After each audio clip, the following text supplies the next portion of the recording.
त्यांनी जे जे निर्देश सूचना काढल्यात त्याचा अधिकृत कागद आपल्याकडे नाही, दिला नाही, परंतु माहिती 5-7 विषय त्यांनी हातात पक्के घेतले.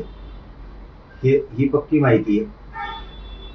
कारण हैदराबाद गॅझेटेडच्या एसओपीच्या संदर्भातलं म्हणजे जे प्रमाणपत्र निघायला पाहिजे त्याचे निर्देश देण्यासाठी अधिकृत सूचनेचा कागद आहे तो नाही आमच्याकडे आणखी. आणि 58 लाख नोंदी निघाल्या, त्याच्याबद्दलचे निर्देश सूचना दिल्यात राज्य स्तरावर, याचं एक आमच्याकडं कागद नाही. म्हणजे जे आहे ते सांगितलं आजही असं वाटतं. कागद तुम्ही सकारात्मक आहात बऱ्यापैकी. हा 5-7 मागण्यावरती त्यांनी चर्चा केली आणि ती खूप उच्चस्तरीय बैठक होती. पहिल्यांदाच इतके कॅबिनेट मंत्री मराठा उपसमितीच्या बैठकीला हजर होते. सचिवापासून अप्पर सचिव सगळेच हे पहिल्यांदाच हजर होते, हे आम्ही सुद्धा बघितलंय. आणि त्याच्यातून असं वाटतं की सरकारनं पक्क आता मनावरती घेतलंय, फडणवीस साहेबांनी मनावरती घेतलंय आणि तिथं सगळेच मंत्री होते.